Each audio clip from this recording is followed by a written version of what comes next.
नमस्कार दोस्तों, आज मैं आपके सामने एक नई प्रेरक कहानी लेकर के प्रस्तुत हुआ हूँ।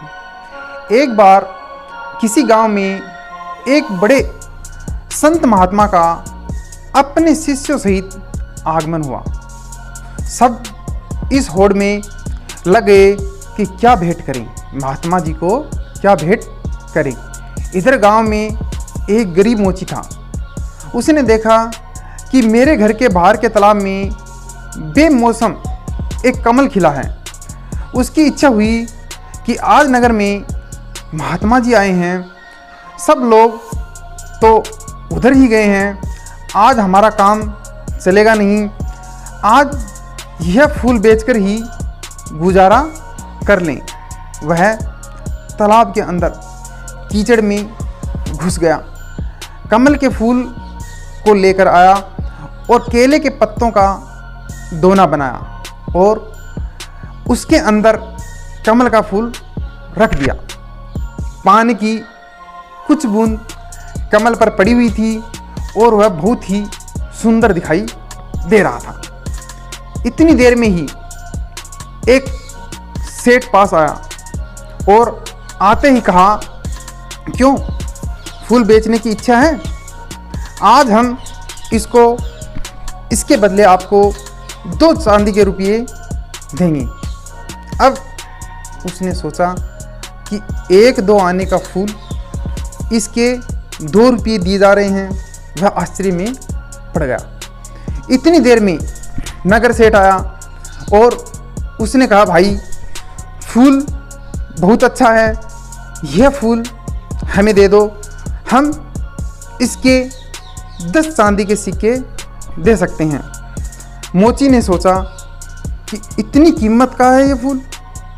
नगर सेठ ने मोची को सोच में पड़े देकर कहा, अगर पैसे कम है तो ज़्यादा दिए जा सकते हैं। मोची ने सोचा, क्या बहुत कीमती है ये फूल? नगर सेठ ने कहा कि मेरी इच्छा है कि मैं महात्मा के चरणों में यह फूल रखूं, इसलिए इसकी कीमत लगा रहा हूं। इतनी देर में ही राज्य का मंत्री अपने वाहन में बैठ करके वहाँ से गुजर रहा था और उसने देखा कि वहाँ भीड़ सी हो रही थी। तो उसने कहा, क्या बात है? अब लोग कुछ बताते इससे पहले ही उसका ध्यान फूल की तरफ गया और उसने पूछा, यह फूल बेचोगे? जब मैं यह फूल लेकर के उस महात्मा जी के पास में जाऊंगा तो सारे गांव में मेरी चर्चा होगी, इसलिए मैं इस फूल के बदले आपको 100 सिक्के दे सकता हूं। इसलिए हमारी इच्छा है कि यह फूल हम भेंट करें। और यह कहते ही थोड़ी ही देर बाद राजा ने भीड़ को देखा। देखने के बाद वजीर ने पूछा, क्या बात है, क्यों भीड़ हो रही है यहाँ पर? तो वहाँ के लोगों ने बताया कि यहाँ पर फूल का सौदा हो रहा है।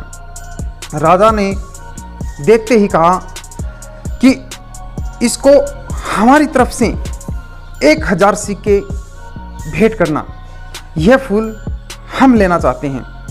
गरीब मोची ने कहा, लोगे तो जब मैं इस फूल को आपको बेचूंगा।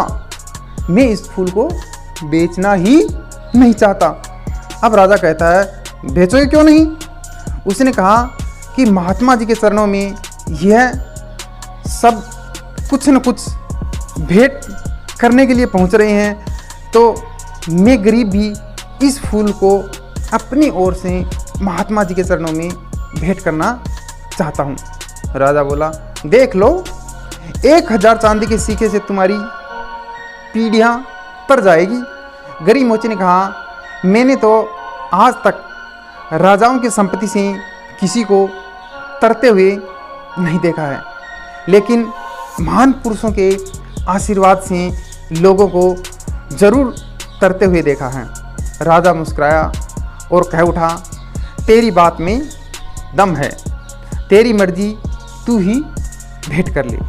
अब राजा तो उस उद्यान में चला गया जहाँ पर महात्मा जी ठहरे हुए थे, और बहुत जल्दी चर्चा महात्मा के कानों तक पहुँच गई कि आज कोई आदमी फूल लेकर के आ रहा है जिसकी कीमत बहुत लगी। वह गरीब आदमी है, इसलिए फूल बेचने निकला था जिससे उसका गुजारा हो जाता। जैसे ही वह गरीब मोची फूल लेकर के पहुंचा तो शिष्यों ने महात्मा जी से कहा कि वह व्यक्ति आ गया है। लोग एकदम सामने से हट गए। महात्मा ने उसकी तरफ देखा। मोची फूल लेकर जैसे ही पहुंचा तो उसकी आंखों में आंसू बरसने लगे। कुछ बूंदें तो पानी की कमल पर पहले से ही थी और कुछ उसकी आंसुओं के रूप में ठिठक कर कमल पर गिर गई।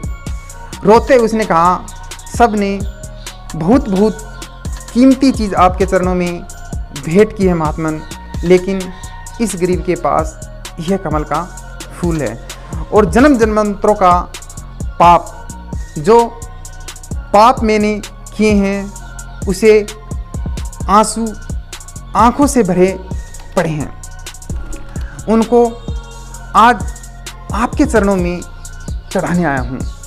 मेरा ये फूल और मेरे ये आंसुओं को स्वीकार करो। महात्मा के चरणों में फूल रख दिया और गरीब मोची घुटनों के बल बैठ गया। संत महात्मा ने अपने शिष्य आनंद को बुलाया और कहा, देख रहे हो आनंद, हजारों साल में भी कोई राजा इतना नहीं कमा पाया जितना इस गरीब इंसान ने आज एक पल में ही कमा लिया। इसका समर्पण श्रेष्ठ हो गया है। इसने अपने मन का भाव दे दिया है। एकमात्र ये मन का भाव ही है जिससे हम ईश्वर की कृपा प्राप्त कर सकते हैं। उस कृपा के आगे त्रिलोकी का सम्मान भी कोई अहमियत नहीं रखता। धन्यवाद दोस्तों। यदि आपको मेरी कहानी पसंद आई हो तो प्लीज़ लाइक करना, कमेंट करना, और यदि आप मेरे चैनल पर पहली बार आए हैं तो प्लीज़ चैनल को सब्सक्राइब करके घंटे का बटन अवश्य दबाना। धन्यवाद। Thank you.